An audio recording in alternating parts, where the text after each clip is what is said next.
Assalamualaikum nak, kembali lagi di pembelajaran hari ini. Pada kesempatan kali ini kita akan belajar mata pelajaran otomatisasi tata kelola humas dan keprotokolan. Nah, pembelajaran hari ini yang kita bahas adalah melanjutkan pembelajaran sebelumnya, yaitu pelayanan prima kepada pelanggan atau yang biasa disebut dengan service excellent. Pada pertemuan sebelumnya, kita sudah membahas pengertian, tujuan, manfaat, dan prinsip dari pelayanan prima itu sendiri. Maka pada pertemuan kali ini yang akan kita bahas adalah konsep pelayanan prima dan karakteristik pelayanan prima. Selanjutnya, kita akan bahas pertama kali adalah konsep pelayanan prima. Nah, konsep pelayanan prima itu terdiri dari 7A plus S. Nah, 7A plus S ini yang pertama itu attitude, attention, yang ketiga itu action, yang keempat itu ability, yang kelima itu afference, yang keenam itu accountability, yang ketujuh itu affirmation, dan yang kedelapan itu S-nya adalah simpati. Maka kita akan bahas satu-satu. Yang pertama itu attitude. Nah, attitude di sini adalah sikap ramah, penuh perhatian, sopan, berpikir sehat, berpikir positif, dan juga membuat nyaman bagi konsumen. Artinya di sini, sikap merupakan penilaian terdepan dari penerapan excellent service. Konsumen akan memberikan kesan pertama terhadap perusahaan melalui sikap dan perilaku karyawan terdepannya. Nah, yang selanjutnya adalah attention. Attention itu merupakan menaruh perhatian lebih pada apa yang dipilih dan ingin ditanyakan oleh konsumen. Jadi, jika konsumen sudah menunjukkan niatnya untuk membeli, bahkan walaupun hanya untuk bertanya-tanya, maka sikap yang harus ditunjukkan adalah memberikan perhatian, salah satunya dengan mengucapkan salam dan bertanya, "Apa ada yang bisa kami bantu?" Seperti itu. Selanjutnya adalah action. Nah, action itu sendiri meliputi berbagai tindakan nyata yang harus dilakukan dalam memberikan pelayanan kepada konsumen. Misalnya saja, mencatat pesanan konsumen, melakukan pengiriman dengan rapi dan tepat waktu, menyediakan jasa atau barang terbaik yang dimiliki, dan juga jangan lupa untuk berterima kasih kepada konsumen atau pelanggan. Itulah sikap action dari seorang pelayan.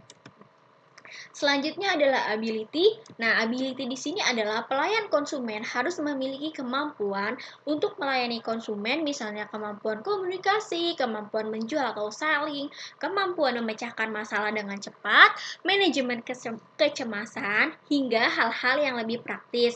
Nah, hal-hal yang lebih praktis ini misalnya penggunaan teknologi seperti Excel, software transaksi, dan juga mesin kasir. Nah, selanjutnya kita akan bahas konsep pelayanan prima yang kelima adalah afference. Nah, afference ini adalah penampilan fisik dan penampilan non-fisik. Jika kita ingin menggunakan jasa konsultasi, namun orang yang melayani kita orang yang urak-urakan tidak berpenampilan selayaknya seorang konsultasi fashion, pasti akan mempertanyakan dong kredibilitas pelayanannya baik atau tidak. Maka dari itu, penampilan harus diutamakan, tetapi bukan hanya penampilan fisik saja, tetapi juga penampilan non-fisik. Contohnya, jika usaha kita bergerak di bidang pelayanan, maka usahakan menggunakan penampilan yang rapi, menggunakan setelan yang sesuai. Tetapi jika kita bekerja di bidang pelayanan jasa teknis, maka kita harus meyakinkan konsumen dengan membawa kelengkapan alat-alat. Selanjutnya adalah accountability. Nah, accountability ini adalah tanggung jawab. Sebagai pelayanan konsumen, harus memiliki rasa tanggung jawab terhadap pekerjaan pelayanan. Selanjutnya adalah affirmation. Affirmation adalah sebagai pelayan konsumen harus memiliki sikap afirmatif. Nah, artinya di sini sebagai pelayan harus membuat diri terus berpikir positif dan menegaskan kepada diri sendiri tentang hal-hal yang positif. Nah, hal ini akan membantu kita untuk menyingkirkan hal-hal yang bersifat emosional dan lebih profesional ketika menjalankan sebuah usaha atau sedang melayani konsumen. Dengan afirmasi, kita dapat menjadikan diri kita lebih percaya diri dan tidak mudah tertekan dengan keluhan konsumen. Nah, yang terakhir itu S. S itu adalah simpati. Simpati adalah sikap di mana kita bisa merasakan apa yang orang lain rasakan. Nah, contohnya nih, ketika kita bekerja di pelayanan bidang dan jasa pembuatan KTP dan menemui ibu-ibu yang sedang hamil. Nah, jika kita memiliki simpati, maka pembuatan KTP pun dapat menyesuaikan dengan tingkat prioritas dan dilakukan dengan cepat. Selanjutnya yang akan kita bahas adalah karakteristik kualitas dari pelayanan prima. Nah, karakteristik dari kualitas pelayanan prima yang pertama itu adalah penampilan. Penampilan sangat diperlukan untuk melakukan pelayanan prima kepada para pelanggan karena dengan penampilan yang baik dapat meyakinkan pelanggan saat memberikan pelayanan. Misalnya, sebagai resepsionis, maka harus memiliki tutur kata yang baik, berpenampilan yang menarik, memiliki tubuh proporsional, dan lain-lainnya. Selanjutnya, yang kedua yang akan kita bahas adalah kesopanan dan ramah. Nah, kesopanan dan ramah ini adalah pegawai yang melayani masyarakat atau pelanggan maka memerlukan sikap sopan, santun, sabar, dan tidak egois. Karena masyarakat pengguna jasa pelayanan berasal dari berbagai kalangan baik dari perbedaan tingkat ekonomi maupun tingkat status sosial. Selanjutnya, yang ketiga yang akan kita bahas adalah kesediaan melayani. Nah, kesediaan melayani ini, pegawai harus profesional atau harus benar-benar dalam melayani pelanggannya, sebagaimana tugasnya yang harus siap selalu melayani pelanggan yang memang memerlukannya. Nah, selanjutnya yang keempat itu adalah karakteristik pengetahuan dan keahlian. Nah, pengetahuan dan keahlian ini supaya dapat melayani dengan baik, maka pegawai harus memiliki pengetahuan dan keahlian dalam bidang yang dikerjakannya. Misalnya nih, petugas pelayanan yang memiliki tingkat pendidikan atau pelatihan tertentu, maka jabatannya pun harus sesuai dengan keahliannya. Maka dari itu belajarlah setinggi-tingginya supaya kalian memiliki keahlian dan akhirnya bisa memiliki jabatan yang baik di suatu pekerjaan atau perusahaan. Nah, selanjutnya karakteristik yang kelima yaitu tepat waktu dan janji.